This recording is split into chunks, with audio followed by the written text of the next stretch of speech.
So yan lang sa body. So hindi lang natin dikitan. So yung yung suot niyang puti. So yan yung cellphone ng asawa ko. Yan, gusto niyang mag-practice ng cellphone para matuto siya. Na, okay ba na ka magamit?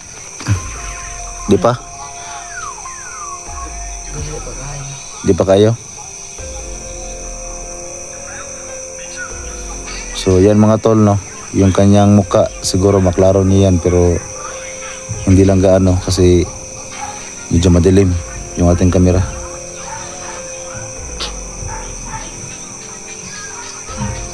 Kasi ngayon hindi siya nakapagsuot ng sunglass. So siguro nakita niya yung kanyang muka pero ayaw niya pa talagang magpa-focus sa kamera. Diba nasabi ko sa'yo kanina ng umaga? Oo. Tapos kasi natulog ka na eh. Hindi lang kita ginising. Okay. Hello guys. Yan yung anak ko lalaki yan. So sabi niya sa akin dati mga tol, minsan matatawa ko kasi gusto niyang sumama sa explore ko. Pero alam naman natin lahat na bawal. Minsan nga umiiyak eh. Kasi gusto talagang sumama sa akin.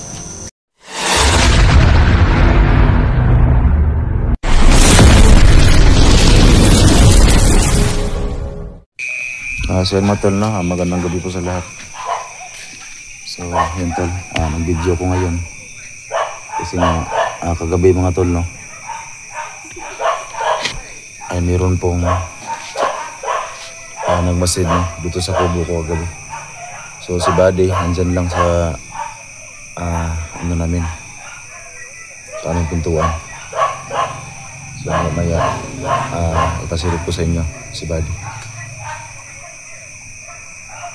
So kung mag-alala mga tol, kasi kahit nag-play tayo sa labas, nag-video tayo sa labas, hindi naman tumana. Kasi gusto ko lang talaga tol makasiguro. So time check tayo ngayon, alas 8 na po ng gabi. Pero yung aming mga bahay dito, meron pang mga gising. So yan, medyo malakas yung ating solar ngayon kasi mainit kanina. Yan. So maya maya mga 12, mahina na yan yung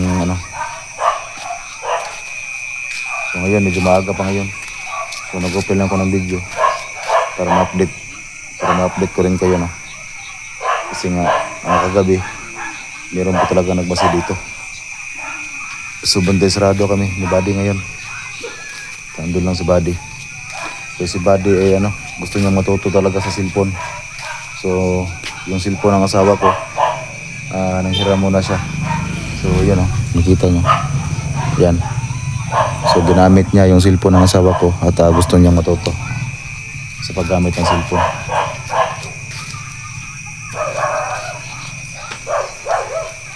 So kagabi ako lang yung lumabas kasi si Buddy ay natulog na. So ayaw ko naman siyang gisingin para makapagpahinga rin. So nagpasalamat talaga ako kay Buddy kasi habang mag-explore ako ay siya yung nakabantay dito. So yung mga kapitbahay namin, yan. Yung maraming bahay dyan sa unahan. Dyan. Tsaka kagabi nag-check ako sa alaga ko manok na Bisaya. Baka nawala ba? Ito, 3. 2 babae tsaka 1 lalaki. Tsaka dito rin, meron akong dito, hybrid. Yung hybrid na manok. Pero lang to, 3. 2 lalaki tsaka 1 babae. Yan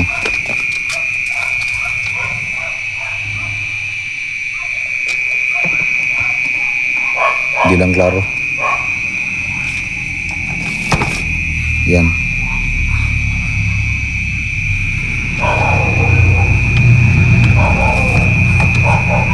Tsaka yung 1 lalaki ang dito, sisiw pa. Siya, yung kanyang balibo ay tawag dito, akanawayon. Yan, lalaki yan, bata pa. Kasi baka kinuha nila ba. Alam mo naman yun sila kung ano lang kukuha. Tsaka ito yung babae.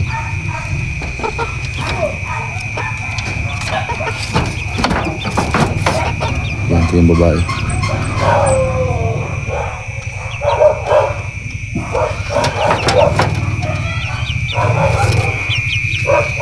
So itong kubo na ito, walang nakatira dito.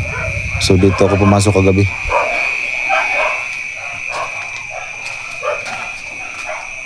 Tsaka yan yung isang manok oh. Sa ano namin yan, sa bahay. So yan, video lang ako ngayon. So medyo maaga pa, alas 8 pa lang ng gabi. So yung video natin kagabi, alas 12 na po yun. Kasi yung nagbasid sa amin dito kagabi, diyan siya galing eh. Tapos parang dito siya nagpunta. Kasi diyan ako sa bintana eh. Yung bintana namin ah. Yan. Yung bintana namin. So yan si Buddy. Nanghiram siya ng cellphone sa asawa ko. Kasi gusto niya rin matuto mag-cellphone.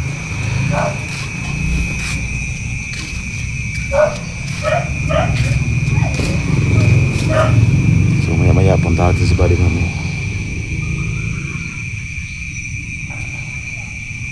Gusto niya talaga matuto mag-cellphone. Kaya yung cellphone ng asawa ko, yun yung kanyang pinapraktisan.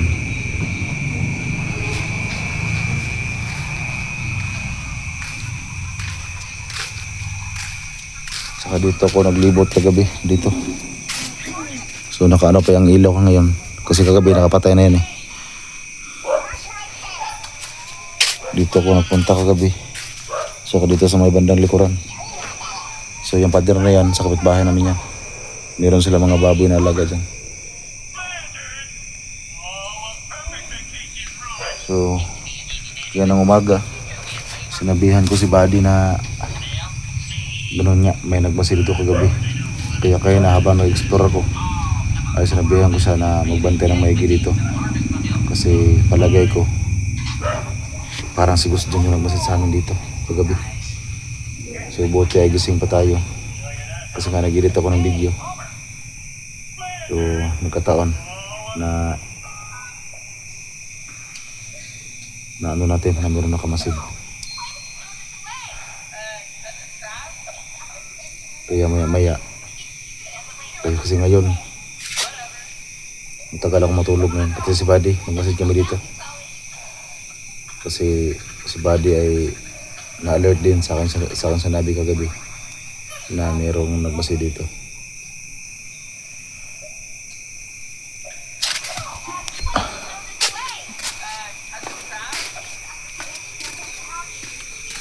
So yan lang si Buddy oh. So hindi lang natin dikitan. So yung yung suot niyang puti. So yan yung cellphone ng asawa ko. Yan gusto niyang mag-practice ng cellphone para matuto siya. So yan yung na yan, yung sihina na yan ay yan, nakasama yan sa aking nabili. So yan yung suot niya. Tsaka sinamahan ko rin yung medyas. So kahit sobrang hirap ng buhay ay yan, kailangan talaga siya magkaroon ng damit sa kanya. Kasi hindi pwedeng laging lang yung suotin yung sihina ko, yung damit ko. So yan, napatawa sa kanyang panood. Na makibaw na ka magamit? Di pa? Di pa kayo? So yan mga tol no, yung kanyang muka siguro maklaro niya yan, pero hindi lang gaano kasi medyo madilim yung ating kamera. Alam ko yan, mahiya pa yan. So dito lang tayo sa medyo malayo para hindi siya klarong-klaro. Kasi ngayon hindi siya nakapagsuot ng sunglass. So siguro nakita niya yung kanyang mukha pero ayaw niya pa talagang magpa-focus sa camera. Sharo, di ka nakabalo nga. Nag-practice kag mayo? Dami.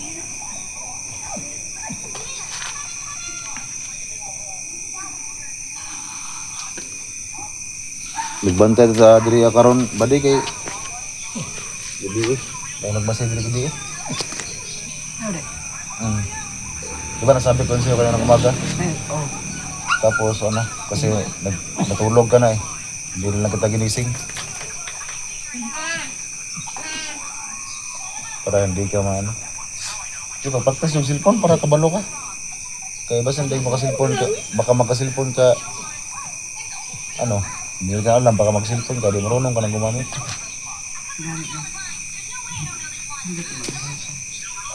Yung cellphone niya ng asawa ko, mga tol, niram niya. Yung asawa ko, ano yung sa loob, isa kayong dalawa kong bata. Si Amira, ayaw talaga kuha ng video. Kahit anong gawin ko, ayaw talaga niya. Magalit sa akin kapag makatutok yung video. Buti mo tong si Buddy. Ay, nung una pa lang kami nakita, ay pumayag ka agad.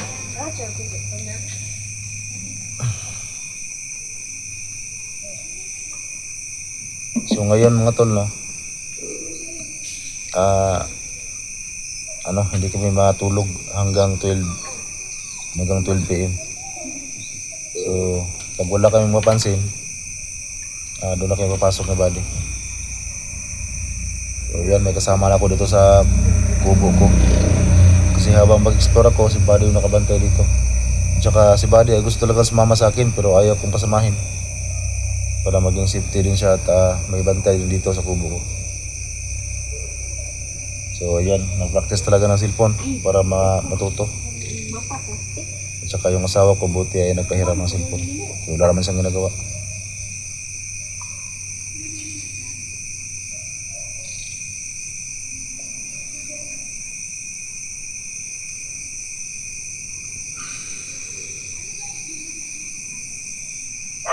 Medyo maginaw na kasi malapit ang mag 9 PM. So yan si Buddy, wala na yung mask pero ayaw niya lang talaga magpo-focus yung kanyang mukha. So yan yung cellphone, yan. So nagano talaga siya na practice. So ito yung aso ko kagabi, yung nakita pa rin niyo. So grabe yung tahol niya kagabi. Nagtaka nga ako kasi yung mga aso dito kagabi, nagula lahat. Tsaka dito sila dumaan, oh. Nasilip ko talaga sa bintana. Yan yung bintana, oh. Nasilip ko talaga sa bintana. Dito sila dumaan. Dito sila sa may mga damuhan. Papunta roon. Kasi yung unahan, yan, sagingan.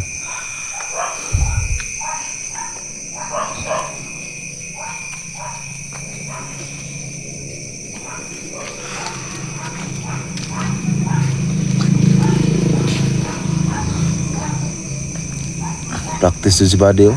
Kana yun.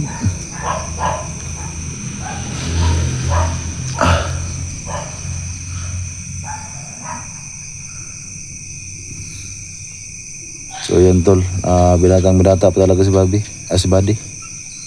Kasi ano pa lang to, 14 years old. So yan, medyo masaya na siya kasi nakahawak na siya ng cellphone. Kasi nga, nagpahiram yung asawa ko. At naintindihan naman ng asawa ko kasi gusto niya rin matuto mag-cellphone. Kaya may medyas pa nga yan, oh. Kaya meron na siyang damit na parang pa nga, parang nagalit pa, oh.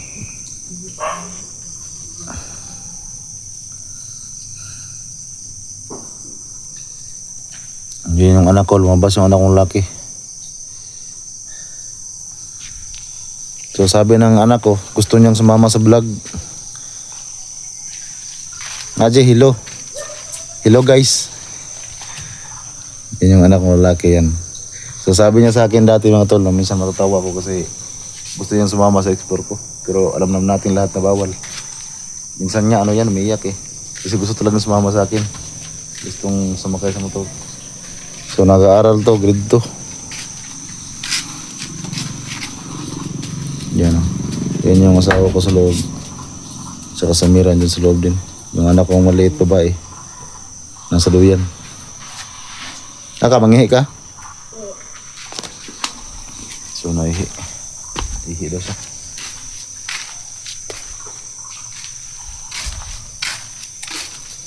Bakit? Dito. Ito pa nga.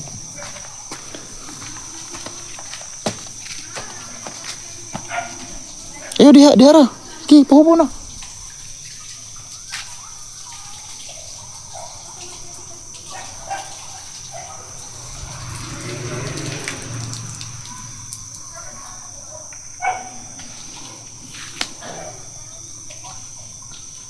Ano daw sa vlog daw?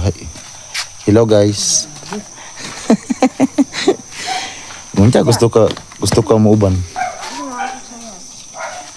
Nasa likod. Nakasulod ako, gabi na sulod na.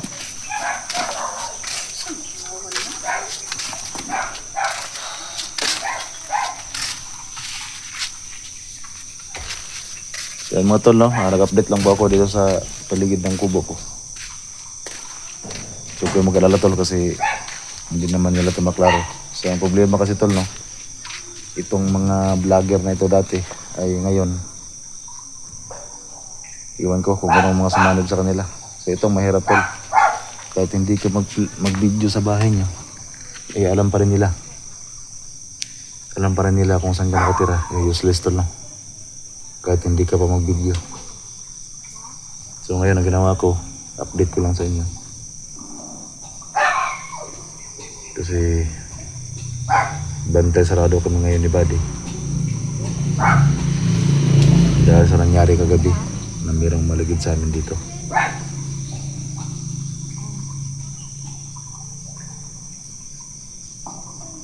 So marami pang gising dun sa highway. Highway kasi yung unahan tol. Yan, highway yung unahan. Yan, may motor dumaan.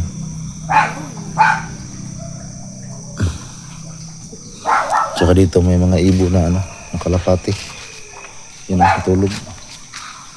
Yan, ibo na kalapati. 3.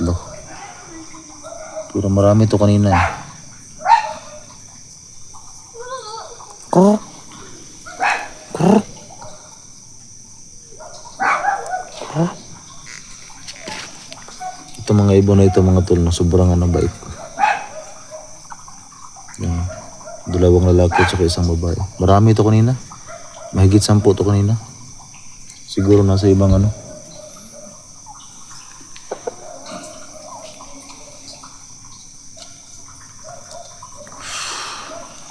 So nung nag-explore ako kanina ay ginawa ko talaga na makauwi. Kasi kailangan namin magbantay dito ngayong gabi na ito. Baka babalik yung gusto na yan.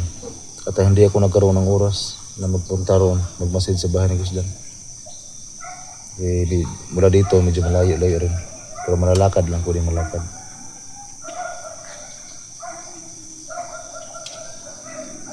Pero si Buddy kahit ganun lang yan, malakas yan. So hindi lang siya marunong mag-control sa kanyang orasyon. Kaya madali siyang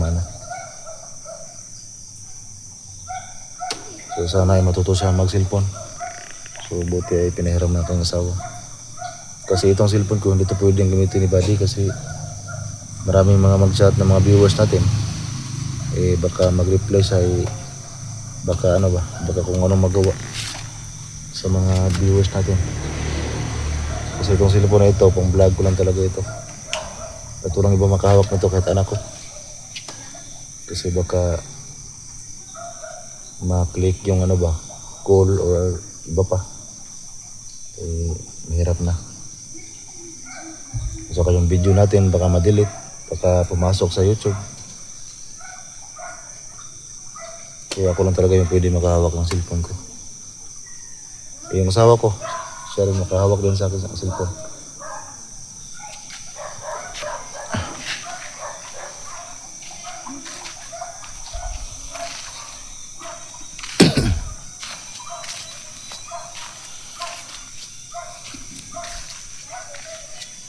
Punta tayo sa unahan.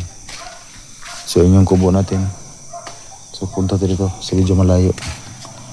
Pakita ko sa inyo yung paligid. Pero huwag ko mag-alala tol kasi madilim naman eh. Hindi na maklaro ito. So gusto kong pakita sa inyo kung saan dumaan. Yun ang basid sa aming bahay kagabi. Yan, dito sila galing. papunta dyan sa may CR. Tapos nagpunta sila dito sa kulungan ng manok ko. Yan, dito sila. So, yung isa kasi may kasama eh. Ano sila? Kung di ako nagkamali, o 3 o 2. So, dito sila natago muna. Kasi parang alam nila na gising pa ako. So, nag-stop sila dito sa may kulungan ng manok. Kasi andyan yung kubo ko. Yan. Yung may ilaw. Solar. So, dito muna sila natago. So, siguro napansin nila na huminto na ako. So, yan. Dito sila. Dito sila sa itong kubo na ito na walang tao. Yan. Tapos dito sila dumaan. Yan, may daanan kasi dyan sa likuran. Kaya nga, na-check ko yung manok ko kagabi. Baka kinuha nila. Yung kulungan na to.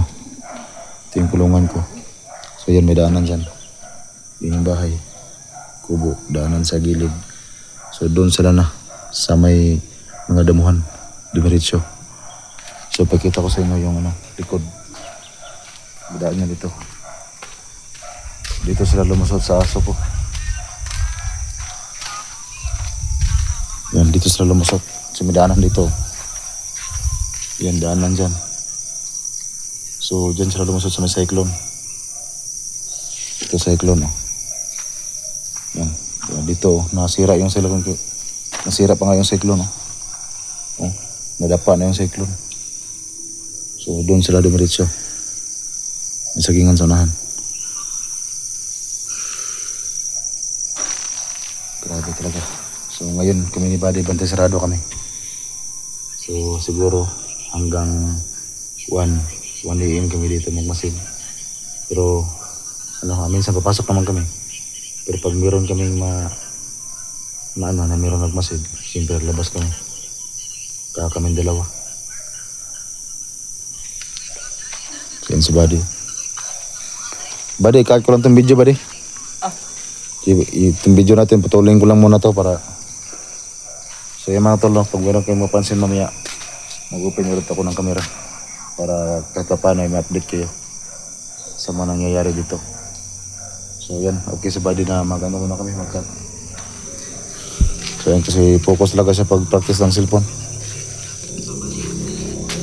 Tsaka yung kanyang kwintas, yan, ewan ko ba kung bakit hindi niya tanggalin kasi may may kalawang.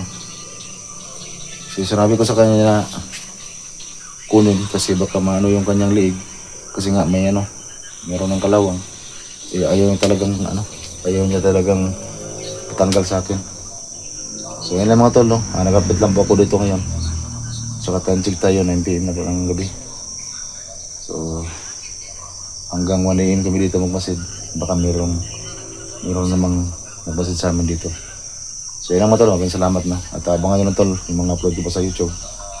Kasi tutulong tayo tol At si Ama, huwag kayong mag-alala kasi lagi lang niya nakatingin sa amin ni Buddy.